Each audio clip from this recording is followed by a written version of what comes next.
Assalamualaikum warahmatullahi wabarakatuh. Di dalam kitab Sunan Abu Dawud, Rasulullah Shallallahu Alaihi Wasallam bersabda, Inna Allah yab'asu li hadhil ummah ala ra'si kulli mi'ati sanatin may yujaddidu laha dinaha. Artinya, Inna Allah, sesungguhnya Allah Subhanahu wa Ta'ala, yab'asu itu akan mengutus Allah li hadhil ummah, untuk ini umat, ala ra'si kulli mi'ati sanatin, atas penghujung setiap 100 tahun, man, mengutus kepada seseorang, yujaddidu, yang memperbaharui itu si man, yang memperbaharui itu seseorang, laha, untuk itu umat, dinaha, atas urusan agamanya itu umat. Allah berkata, siapa Al-Iraqi, Syekh Iraqi, sanaduhu, adapun sanadnya ini hadis, sahihun, adalah sahih. Waqala, dan berkata siapa As-Suyuti, Imam Suyuti, ittafaqo, sudah sepakat siapa al-hufadu, ulama-ulama ahli hadis yang mu'tabar, ala tasihihi, atas sahihnya itu hadis. Jadi hadis ini adalah sahih ya. Dan di hadis ini menyebutkan bahwasanya Allah Subhanahu wa Ta'ala itu akan mengutus setiap 100 tahun sekali ya, kepada mujaddid, atau kepada seseorang yang memperbaharui agama itu. Artinya mengembalikan kemurnian agama Islam. Nah, kalau kita lihat sejarah, bahwasanya kekhalifahan Utsmani itu runtuh pada tahun 1924 Masehi. Kalau Hijriahnya adalah 1342 Hijriah. Nah, berarti kalau kita menghitung Masehi, berarti Mujaddid itu akan muncul di tahun 2024 akhir ya. 2024 akhir. Sekarang ada sebagian para ustadz di medsos-medsos atau di YouTube ya, yang berkoar-koar bahwasanya tahun 2024 akhir itu akan muncul seorang mujaddid ya, seorang mujaddid Islam ya. Itu banyak sekali itu di medsos, tetapi mana buktinya? Mereka tidak bisa membuktikan, hanya berkata saja, hanya berfatwa saja bahwasanya tahun 2024 akhir itu akan muncul seorang mujaddid. Mana tapi buktinya? Mereka tidak bisa membuktikan mujaddid tersebut, padahal sudah jelas ini adalah hadis sahih. Artinya ini bakal terjadi setiap 100 tahun sekali, Allah akan mengutus mujaddid. Nah, sedangkan mujaddid itu kalau kita lihat di dalam kitab Aunul Ma'bud, mujaddid itu adalah seseorang yang memperbaharui urusan agama. Maksudnya mengembalikan kemurnian agama, mengajak orang-orang untuk bertauhid, memperingati orang-orang supaya menjauhi syirik dan juga menjauhi perkara-perkara yang bid'ah. Nah, kalau kita lihat tahun 2024 Masehi, itu yang menggemborkan tentang apa, yang mengajak manusia untuk bertauhid, yang memperingati manusia untuk menjauhi syirik, siapa lagi kalau bukan Muhammad Qasim. Dan beliau itu mendapat petunjuk lewat Mubasyirat dan diperintahkan oleh Allah untuk menyebarkannya, agar supaya manusia itu bertauhid dan juga menjauhi syirik, bahkan jenis-jenis syirik. Nah, sudah jelas ya, kalau bukan Muhammad Qasim lantas siapa lagi mujaddid gitu kan. Nah, tidak seperti mereka yang berkoar-koar bakal muncul mujaddid tahun 2024 akhir gitu kan.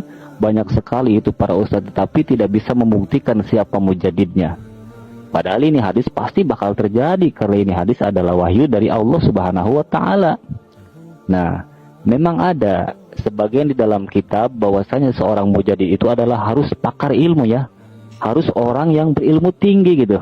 Nah, tetapi kalau kita lihat Muhammad Qasim kan, beliau kan bukan orang yang berilmu, bukan ulama juga. Nah, perlu diingat juga bahwasanya kita ini sudah ada di penghujung akhir zaman. Berarti kita ini berada di zaman Al-Mahdi. Yang harus kita pahami, Al-Mahdi itu adalah mujaddid Islam terakhir. Dan harus kita pahami juga, Al-Mahdi sebelum di Islam itu ya orang biasa gitu, walaupun duriah Nabi tetapi orang biasa, bukan dari golongan ulama. Karena disebutkan oleh Ibnu Katsir, sebelum adanya Islam, Al-Mahdi itu ada kesalahan, ada dosa, sehingga ayat tubuh alaih, sehingga Allah akan menerima tobatnya. Bahkan Al-Mahdi itu tidak banyak tahu, sehingga kata Ibnu Katsir wa yulhimu, sebelum di Isra itu kan Allah akan memberinya ilham. Bahkan tidak banyak tahu juga tentang ilmu, makanya wa yursidu, Allah akan memberinya kecerdasan. Nah, jadi Al-Mahdi itu kan sebelum di Isra ya artinya bukan pakar ilmu gitu. Bahkan sebagian ulama mengatakan banyak kekurangan gitu. Di dalam kitab Al-Mahdi kan ada ya, ada kekurangan gitu sebelum adanya Islah itu kan.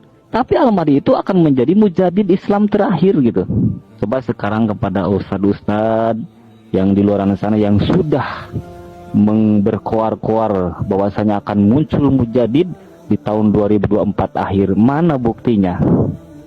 Ini kan harus terjadi, pasti terjadi, karena ini wahyu dari Allah Subhanahu wa taala yang sudah mereka katakan, sampaikan bahwa mujadid akan muncul, tapi mereka tidak bisa membuktikan. Nah, dan sekarang kita tahu kan bahwasanya yang yang menyampaikan kepada umat manusia untuk mengajak bertauhid dan memperingati manusia untuk meninggalkan perkara-perkara yang syirik, bahkan jenis-jenis syirik, itu siapa lagi kalau bukan Muhammad Qasim. Dan beliau mendapat petunjuk itu langsung dari Allah lewat mubasyirat, yang mana mubasyirat itu adalah hukumnya sah, karena mubasyirat itu minallah, kan juga minas syaiton. Karena mimpi bertemu Nabi itu ya mubasyirat ya. Mubasyirat itu dulunya diberikan oleh Allah kepada para nabi gitu kan, dan derajatnya sebagai wahyu. Tetapi mubasyirat yang pernah diberikan oleh Allah kepada para nabi itu akan diberikan kepada umat manusia juga. Kapan? Yaitu pertama setelah kenabian terputus, yang kedua ketika di penghujung akhir zaman, artinya di zaman Imam Mahdi kan, karena Al-Mahdi pun akan dimunculkan di penghujung akhir zaman.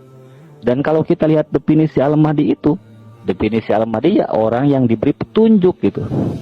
Berarti jelas Al-Mahdi itu akan diberi petunjuk lewat mubasyirat, yang mana mubasyirat itu dulunya diberikan kepada para nabi oleh Allah Subhanahu wa taala gitu kan.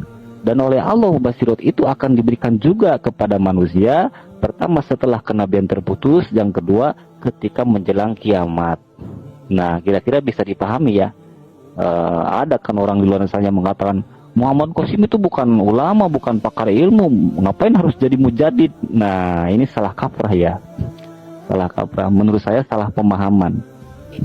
Ingat bahwasanya Al-Mahdi itu adalah mujadid Islam terakhir, dan kita harus pahami juga bahwa Al-Mahdi sebelum adanya diislah oleh Allah, maka beliau sekalipun durian Nabi, tetapi beliau itu ada kesalahan, ada dosa, sehingga Allah nantinya akan menerima taubatnya.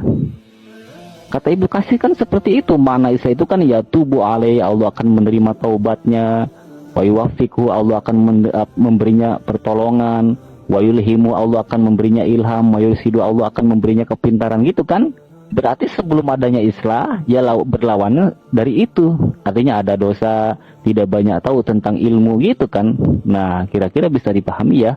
Wallahu a'lam bissawab.